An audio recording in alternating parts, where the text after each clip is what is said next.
Okay. Now we can continue. We can start. We are continuing this set of lectures. The topic: novel advances in connected vehicle networks, and today we are going to talk about cybersecurity. I believe that this may be an interesting topic for some of you, may or may not. We'll find out. Okay. When we're talking about connected vehicle networks, we always need to take into account some aspects such as mobility associated with these nodes, for instance, and what services are available in this type of networks. Okay, because normally this is in all disciplines. What happens is that it is always better for you to consider security when we are yet designing your solution and not only after it. And this image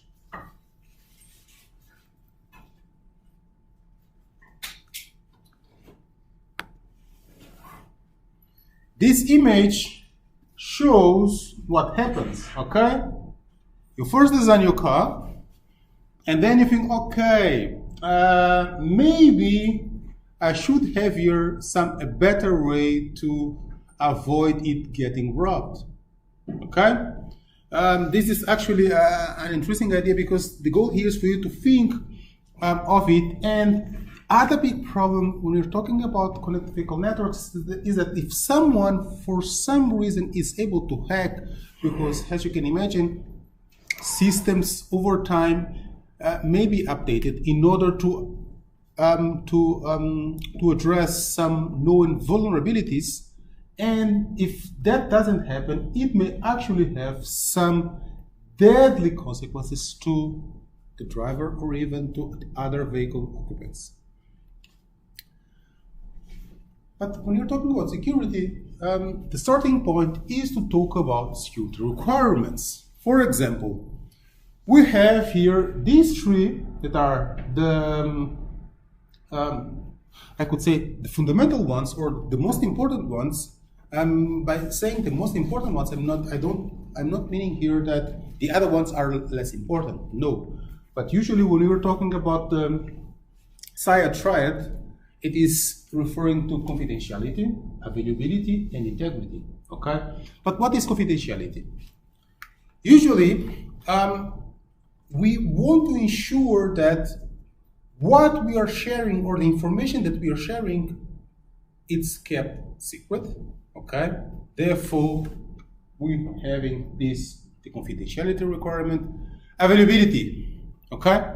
It is always desirable if you want, for instance, to access a given service, for instance, your GP, or if you want to talk to your parents or your family that is overseas, for you to be able to access or for you to be able to use a given service.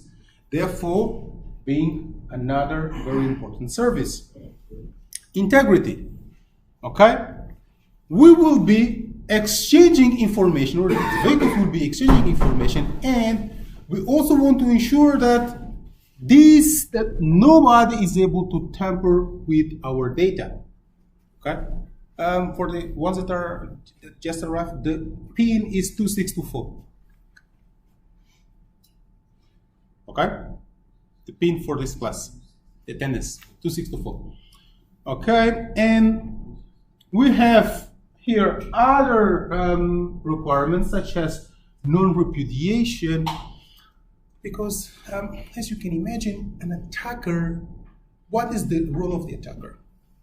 He may perform a given action, okay, and then if he's not able to hide somewhere, or at least to disguise of another legitimate user, then he will try to deny that he was the one actually performing a given action. Therefore, the non-repudiation requirement. We have authentication. Before you use a given service, what you usually need to do, you need to pass or to perform some sort of a user authentication. Why? In order to ensure that you are the ones, okay, because you have a username and a set of credentials, you're the ones that are actually allowed to access that specific account.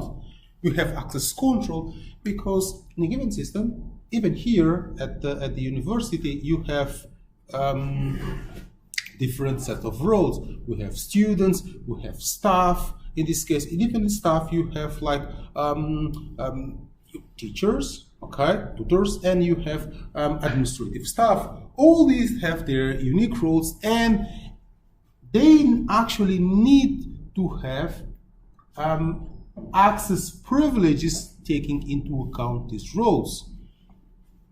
And we have also privacy, because when we're talking about privacy, we need to ensure that private information, for example, location, a given node's location, okay, or even, for instance, information regarding the driver of that vehicle is not actually disclosed, okay?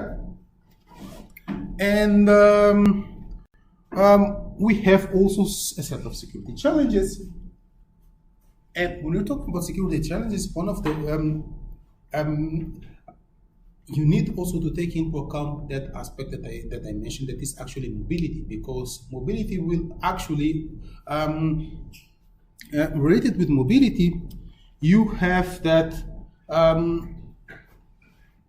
and given that we are using the wireless medium in order to exchange information, then it is more error prone.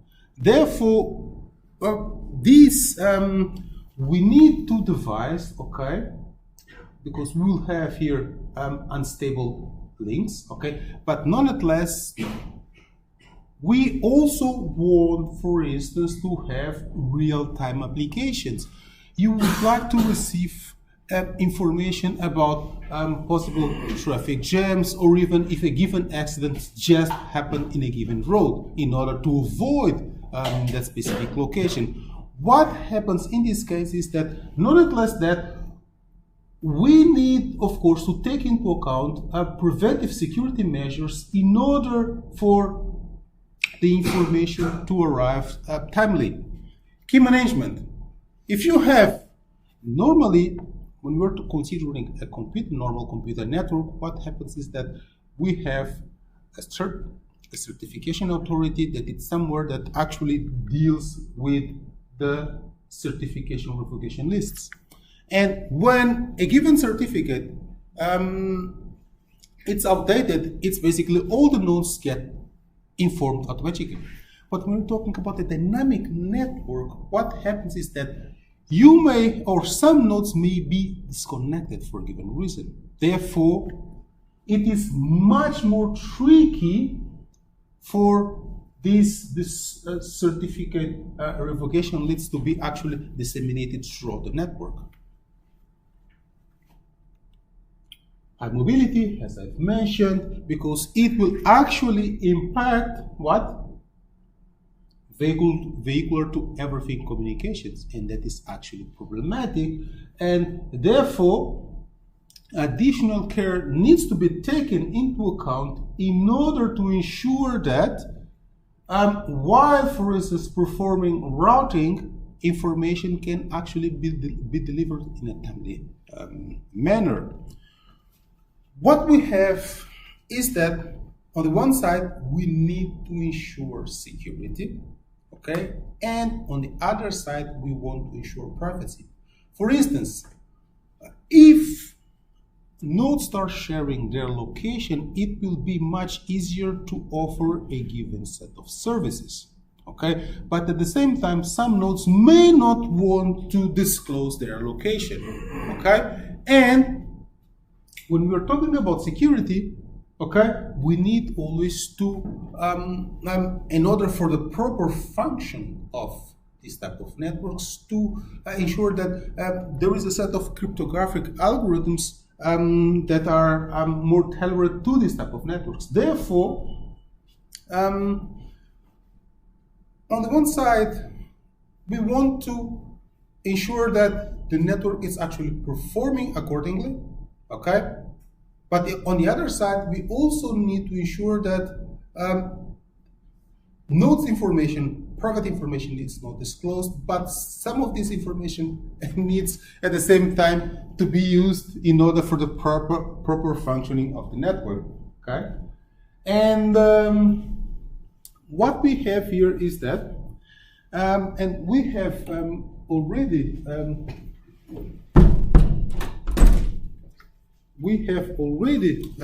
talked about this. It's more related with what? Intelligence, okay? Because the goal of connected vehicle networks, in this case Internet of Vehicles, is adding intelligence, a level of intelligence, okay?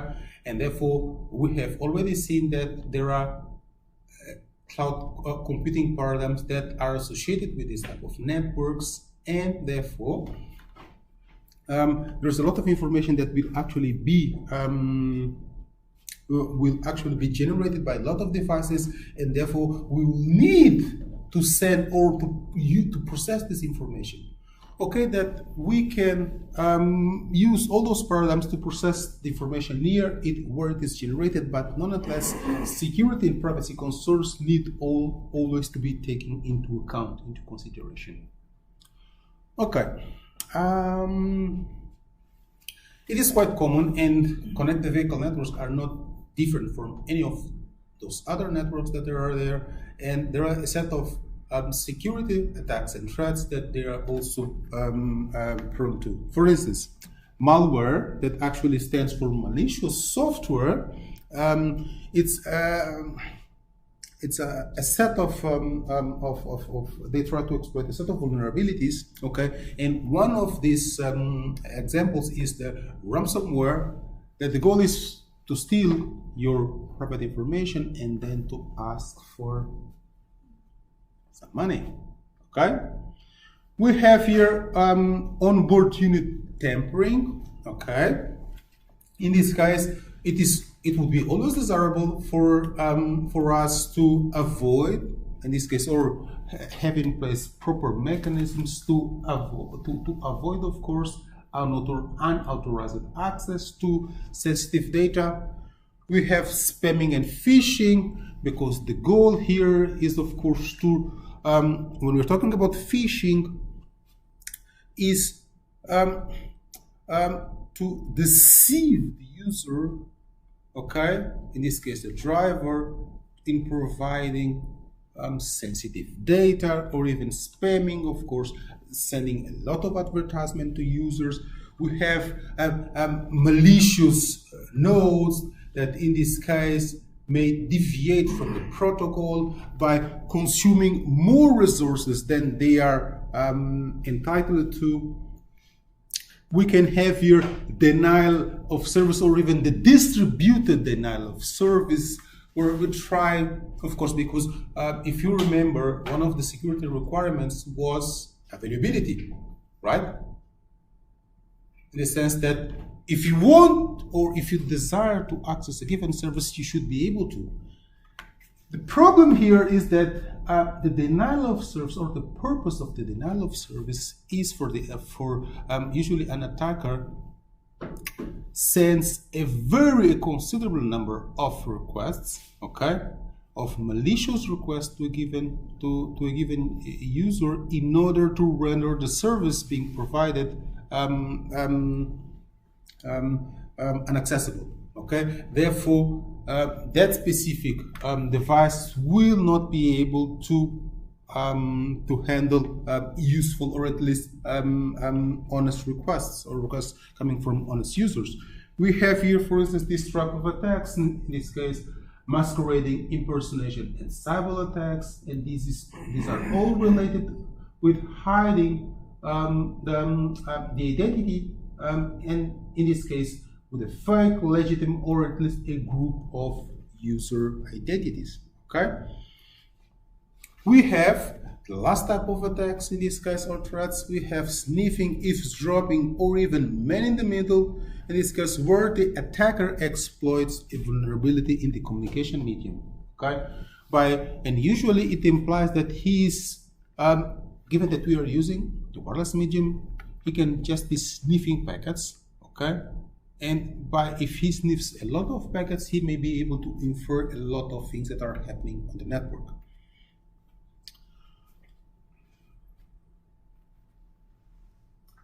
This image actually, it's very illustrates or resumes or summarizes a lot, because you have here on the one side attack types, okay? For instance, work updates, public password key attacks, network protocols, okay? Because when we're talking about network protocols, we need to have ways of exchanging information between nodes. We have the one that we have mentioned, denial of service attack. Usually when we have, as I've mentioned, denial of service and distributed denial of service. The difference between these two is the number of nodes that are performing this attack, because on a distributed we have many more nodes on a coordinated manner, basically trying to send a lot of requests to a given user. And we have also phishing attack that we have mentioned. And we have attack vectors, in this case, how you can perform them. Local attack, you can have, for instance, a physical access to the electronic control unit, or even the onboard diagnostic ports. For instance, we can have here network in this case, because we are talking about vehicle to vehicle, vehicle to infrastructure, or in more general case, vehicle to everything, and of course the adjacent networks. And in terms of surfaces, attack surfaces, as you can see, there are many possibilities, such as LiDAR, hotspots, cameras, tire pressure monitoring systems, infotainment systems, okay? Because from time to time we need to update these guys, okay? This system, and it's quite common. For instance, if you take your car to service, they will actually do that. And of course, Bluetooth, that some years ago was actually problematic, because many viruses were being spread using Bluetooth and of course GPS system. Any questions till now? Okay, let us continue. Now let us talk about a solution that was proposed in 2018 for to address privacy, okay, in connected vehicle networks. We're talking about privacy breaches. You have these three types, okay, because we have identity disclosure, okay. If the identity of, in this case, because usually when we're talking about a node usually it's a vehicle, okay? But unless we're talking about an autonomous vehicle, okay, usually you have a driver there, okay? Even with autonomous vehicles, you can have what? A given company providing a given service, or at least that's actually managing this vehicle, or this fleet of vehicles, okay? And then the identity of the individual that is usually associated, in this case, the driver, okay, of the vehicle, usually it's disclosed. What you have more, you have link disclosure, because you can have, let us consider the daily behavior of drivers, for instance, taxi drivers or even bus drivers. Their buses usually go over predefined routes, right? What happens in this case is that since these vehicles are going in these specific routes, they may be in contact with other vehicles, and if you have this communication equipment on the vehicles, then they can exchange information. And based on this pattern of movement, then we can start building this type of relationship among vehicles, and therefore this information that we are trying to build usually can be useful if you want to send information from a given point into another one, because we already know how these vehicles are usually at which specific times they are actually these two nodes actually come in contact with. We have also attribute disclosure, okay, because we have associated with each of these nodes sensitive information, for instance, location.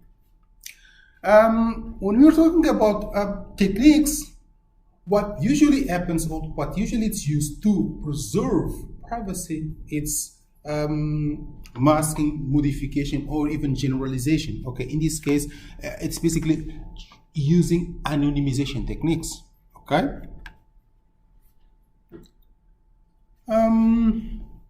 The ePrivo, this solution that was proposed, needed somehow to represent what? Because you have here a node, okay? I know that this node actually interacts with all those other nodes on the network. We need somehow to represent this level of interaction, okay? Therefore, it was proposed this time-varying neighboring graph, okay? Where in this case, the edges are the relationships, how often I am meeting that specific other vehicle, okay? This usually represents this.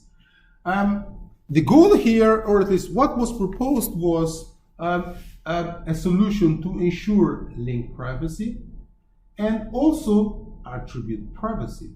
Okay, how? In order to ensure link privacy, there are two possible techniques here. One was neighborhood randomization, because if I already know that I built this this graph, okay, each node has this some sort of a graph that basically says how often I'm basically meeting with my neighbors, or at least other vehicles. Then, in order, for instance, for the network to function properly, we would need to send all this neighboring graph to the other neighbor, and as you can imagine, we would be disclosing our information to the other neighbor. But we don't want to disclose our information.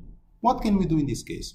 Then we can just send part of our neighboring graph to the neighbor. Okay?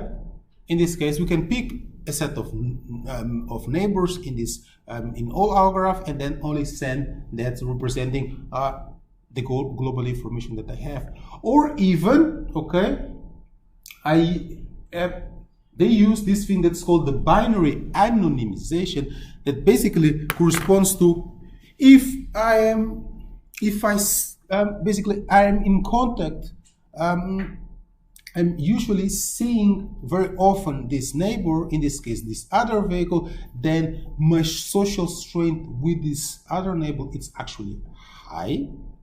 Okay, and therefore, if I don't see very often this neighbor, then my social strength with this neighbor is actually low. What happens in this case? We just define a given threshold, okay, a given number, okay, and above this number, I just replace the weight associated, because we have the social strength. It's represented by a given weight on the interval between 0 and 1, and above that, I just replace it with 0, and above I replace it with 1, and below I replace it with 0, and therefore, and I will basically send this anonymized graph into the other node. But the main issue here, when we are trying to apply these privacy preserving techniques, is to ensure data utility, because information, as you can see here, by only sending part of my graph, or even by replacing this, I'm actually losing data. Okay, and the other node will have to predict, or at least to compute, or to use this information, or by using only this partial information that I'm sending. He won't be able actually to accurately predict what he actually wants to predict. The other approach here was using, in this case, in order to ensure privacy, attribute privacy, use the Pylere homomorphic encryption scheme, okay? And usually it works as this.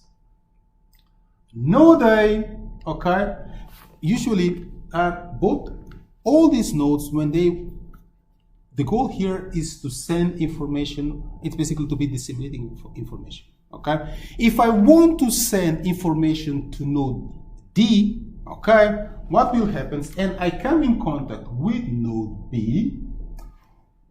What happens is that I need to compute my likelihood of finding node D. And node B also computes its likelihood of finding node D. Okay? But since we can't just exchange our metrics, we need to perform this, this comparison in a private way, okay? In a secure manner. What we do in this case, I compute my metric, then I basically multiply it by -1, and then what I encrypted with my public key. I send my metric encrypted, the destination node, and my public key into the other node, and the other node, after computing his metric or its likelihood to the destination node, then he performs basically this operation with my public key, okay, taking into account his metric. And as you can see here, because what happens here is basically I'm just summing the negative value of my metric with the other node's metric and then multiplying by a given nonce. And nonce is just a random number, okay? And I send then this value here to the other node. Given that this operation was performed with my public key, I can actually, the only one that can decrypt this information, and if this value is greater than 0, it means that node A's likelihood in finding the destination is higher than mine, and therefore I will send this data that I won't rely to send to node D to node B.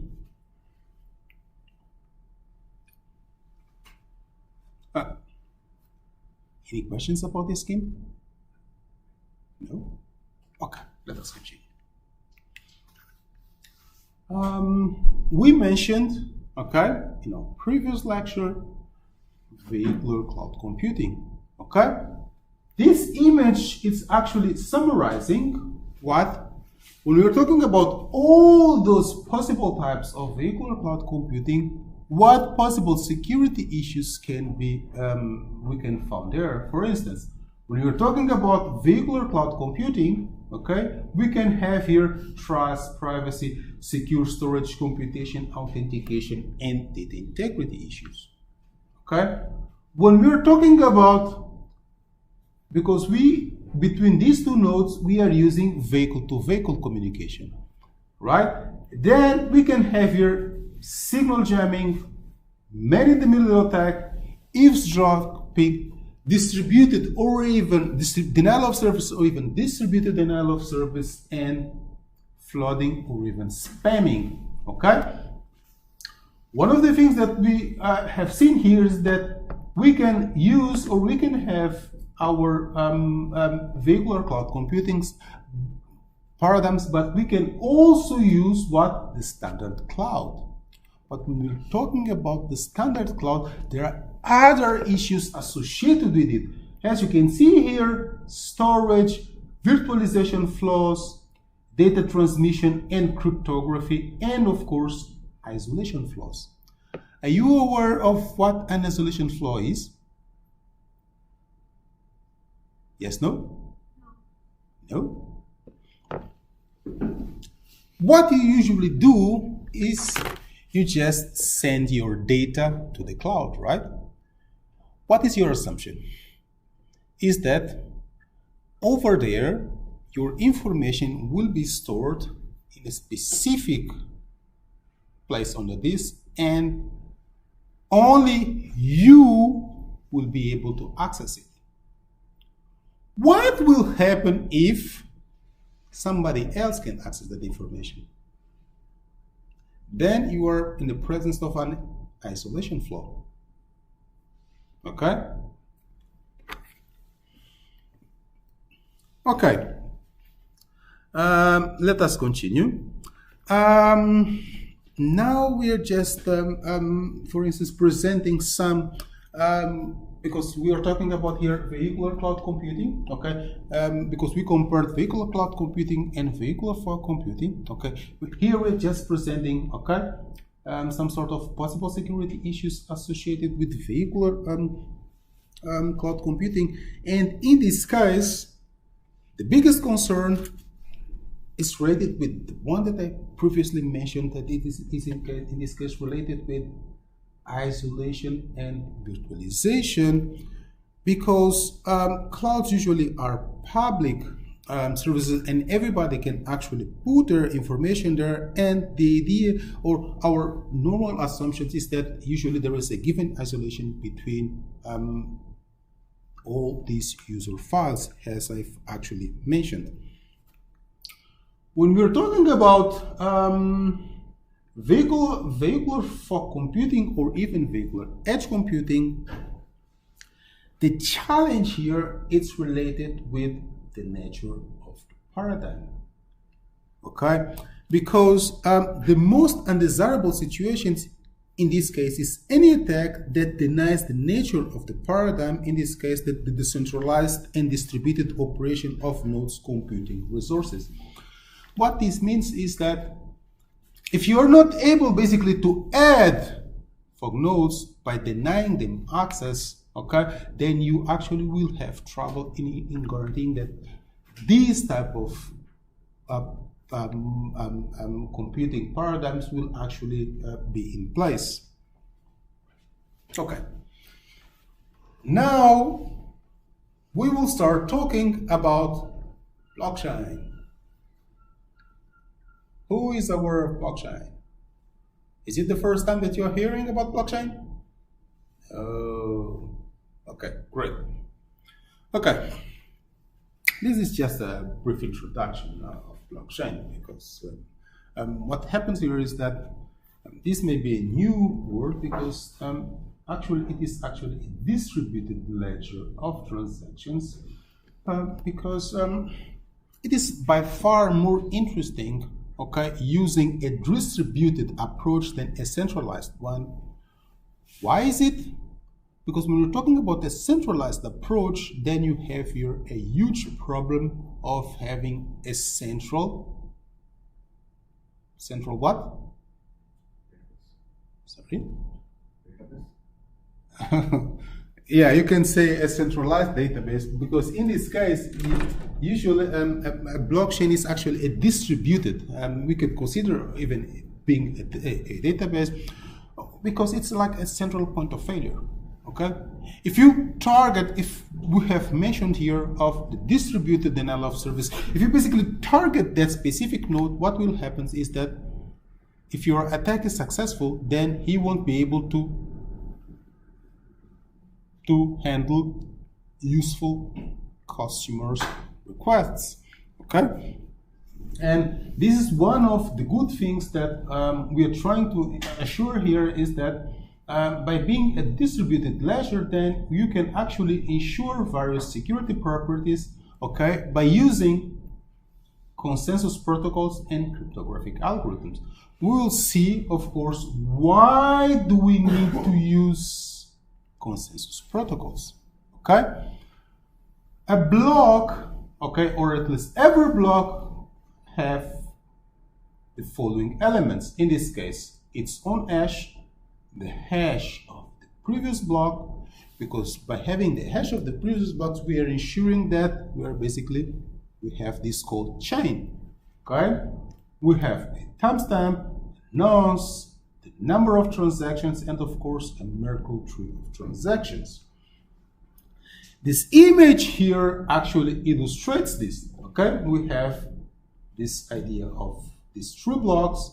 We have our hash, the previous hash, okay?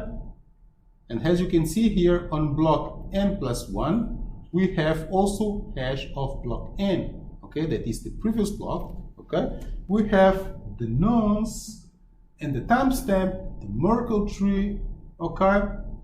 As you can see here, and we have our transactions.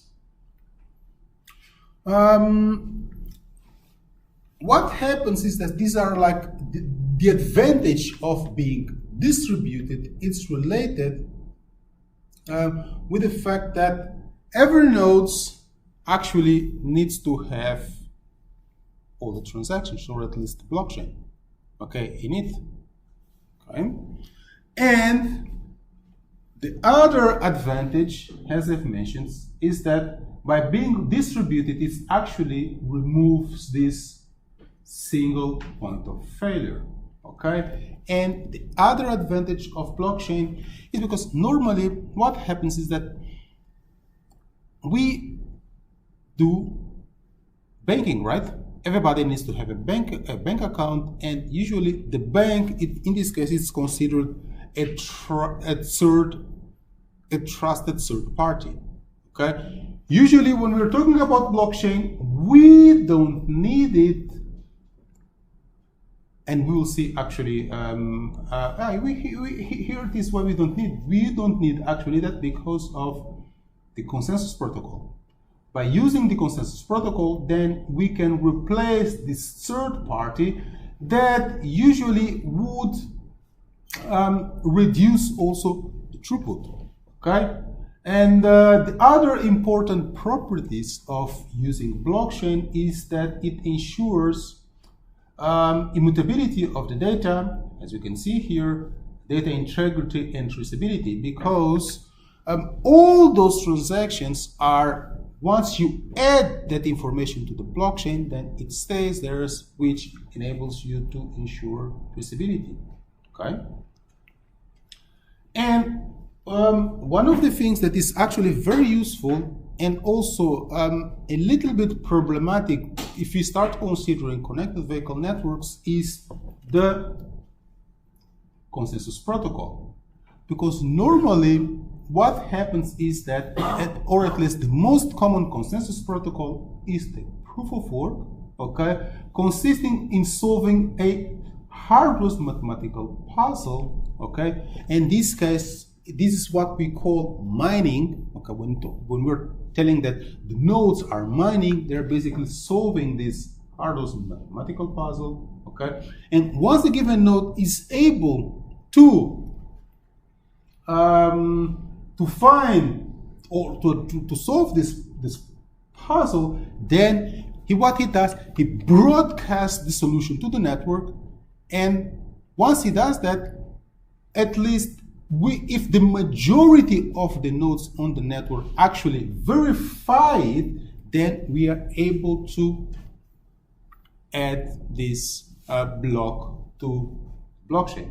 Okay, and as I've mentioned, you don't have, because what is happening nowadays is that you have like big corporations performing this. They actually have data centers just to mine blocks, okay? But you have a vehicle. You don't have this kind of, it is uncommon for you to think that we can apply proof of work approaches on vehicles, okay? Therefore, use of lightweight consensus protocols is actually desirable. And we have also here this concept of smart contracts that are actually small pieces of executable codes, okay, or executable software that actually that execute if a given condition is actually met. Now I'm going to give you here some examples on how blockchain is applied or has been applied to connected vehicle networks, and I believe that you are. Do you remember this image? Huh? This is what? The carpooling example that we have seen in our previous lecture, right? We there only focused on aspects related with vehicular cloud computing, okay? But here we let us focus on security aspects, because as you can see here, this is a privacy preserving, and it also applies blockchain on a vehicular fog computing, okay? Therefore, what happens here is that they, for instance, store this carpool pulling records on the blockchain, okay? And there are always users, and users actually also need to authenticate to the system, and the authors actually propose this sort of conditional anonymous authentication approach, okay? And the other thing here, as you can see, by being a carpool, we need also to decide, because if they want all to carpooling in this case share a given car, we need really to find if these nodes are actually close to each other or how close they are to each other. Therefore, they need to perform this proximity test, okay? And given that location is a sensitive data, we need to use a private approach so that you can compute this information. There is this other example here that is related with using a blockchain framework for securing connected and autonomous vehicles, okay? But in this case, our scenario is related with cab sharing, okay? And it is quite common if you start thinking of Uber, Cabify, Lyft, and all those other interesting services that you have available. In this case, we actually use smart contracts, okay? And what happens, and as you can see for this image, usually the vehicles interact with IoT devices, and usually IoT devices are the ones that are able to store data on the blockchain. We have this other example here that it's related with, and I'm not sure if you all are aware of what a software-defined network is. Are you aware of software-defined networks? Yes or no? No? No? Okay. Okay, loud and clear. Okay. Usually, when we're talking about networks, you can actually decouple data plane where your data is actually being sent from the control plane that selects how or which devices you are basically sending data. Okay, that's the purpose of cloud computing. And in this case, what we are trying to do, we are trying to combine blockchain, SDNs, and as you can see here in vehicular fog environments and even 5G. What happens here is that you use the SDN controller to separate, okay, as I've mentioned, the control and the data plane in order to reduce the complexity, structural complexity of the network. And you can also use blockchain because, as I've mentioned, blockchain allows you to enable trust between nodes. And the other thing here is that by using fog computer, you are also able to optimize some aspects in the system, in this case, by reducing handovers in the networks and therefore improving performance. And of course, usually, one of the things that is quite common in this kind of vehicular networks, in these connected vehicle networks, is that you need somehow to establish trust among nodes. Why? Because if you want to deploy a given service, you need to ensure always that these nodes will actually perform according to protocol. Okay? Any questions? No questions? Okay then. See you on Thursday.